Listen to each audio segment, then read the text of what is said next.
মৃত্যুর পর আমাদের রূহ বা আত্মা আসলে কোথায় যায়? অনেকে বিশ্বাস করেন মৃত মানুষের আত্মা নাকি বিশেষ বিশেষ দিনে বাড়িতে ফিরে আসে, প্রিয়জনদের দেখে যায়, এমনকি কখনো কখনো ভয়ও দেখায়। সমাজে প্রচলিত এই কথাগুলো কি শুধুই গল্প, নাকি এর পেছনে কোনো সত্যতা আছে? মৃত্যুর পর রূহ কি আসলেই কবর থেকে বের হতে পারে? মানুষের জীবন এক বিস্ময়কর ভ্রমণ। আমরা মনে করি মৃত্যু মানেই সব শেষ, কিন্তু ইসলাম বলে মৃত্যু শেষ নয়, বরং এক জগৎ থেকে আরেক জগতে স্থানান্তরের নাম। মৃত্যুর সাথে সাথেই মানুষের দেহ এবং আত্মার বিচ্ছেদ ঘটে। দেহ চলে যায় মাটির নিচে, কবরে, কিন্তু আত্মা, সে কি কবরেই থাকে নাকি আকাশে চলে যায়? পবিত্র কোরআন ও সহি হাদিসের আলোকে আমরা জানি মৃত্যুর পর মানুষ আলামে বারজাখ বা বারজাখ নামক এক মধ্যবর্তী জগতে প্রবেশ করে। এই জগৎটি আমাদের দুনিয়া এবং আখিরাতের মাঝখানে অবস্থিত। কিন্তু প্রশ্ন হলো, এই বারজাখ থেকে কি চাইলেই কোনো আত্মা দুনিয়ায় ফিরে আসতে পারে?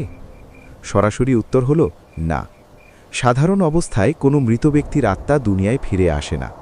মহান আল্লাহ পবিত্র কুরআনের সূরা মুমিনুনের ১০০ নম্বর আয়াতে স্পষ্ট করে বলেছেন, তাদের সামনে বারজাখ বা একটি অন্তরাল থাকবে পুনরুত্থান দিবস পর্যন্ত। বারজাখ শব্দের অর্থ হল দুটি বস্তুর মাঝখানের আড়াল বা পর্দা, অর্থাৎ দুনিয়া এবং মৃত ব্যক্তির মাঝখানে আল্লাহ এমন এক দেওয়াল তৈরি করে দিয়েছেন যা ভেদ করে আত্মা চাইলেই দুনিয়ায় ফিরে আসতে পারে না। তাই যারা মনে করেন মৃত বাবা মা বা আত্মীয়ের আত্মা শুক্রবারে বা শবে বরাতে বাড়িতে বেড়াতে আসে, ইসলামী আকিদা অনুযায়ী এই ধারণাটি সম্পূর্ণ ভুল এবং ভিত্তিহীন।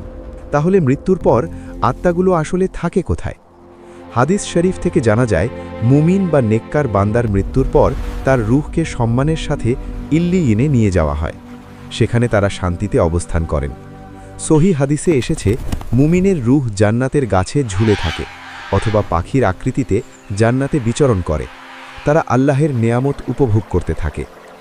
অন্যদিকে যারা পাপী বা কাফের, তাদের আত্মা সিজ্জিন নামক স্থানে বন্দী করে রাখা হয়। সেখানে তারা শাস্তির মধ্যে থাকে।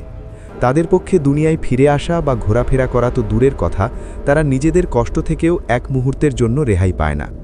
সুতরাং লজিক খুব পরিষ্কার, যিনি জান্নাতের শান্তিতে আছেন তিনি কেন এই দুনিয়ার কষ্টের জীবনে ফিরে আসতে চাইবেন?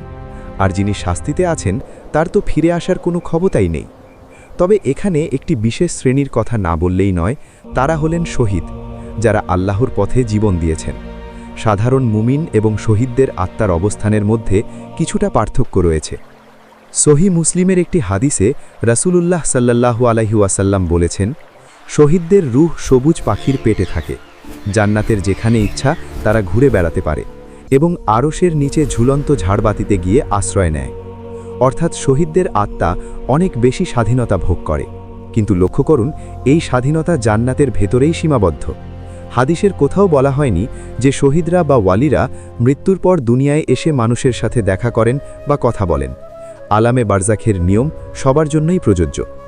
তাহলে অনেক সময় যে মানুষ দাবি করে তারা মৃত ব্যক্তিকে দেখেছে বা মৃত ব্যক্তির আত্মা তাদের সাথে কথা বলেছে, এর রহস্য কী? ইসলামী স্কলারদের মতে এটি মূলত শয়তান বা জিনের কারসাজি। শয়তান মানুষের রূপ ধরে জীবিতদের বিভ্রান্ত করার জন্য এসব ধোঁকা দেয়।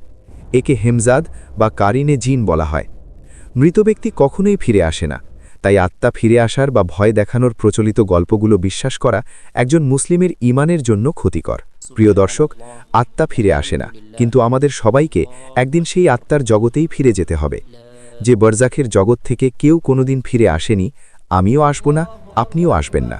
সেই অনন্ত যাত্রার জন্য আমরা কতটুকু প্রস্তুত?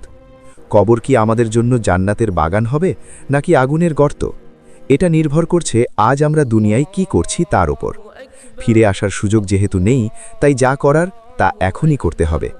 আল্লাহ আমাদের সবাইকে সঠিক বুঝ দান করুন এবং মৃত্যুর পরবর্তী জীবনের জন্য প্রস্তুতি নেওয়ার তৌফিক দিন।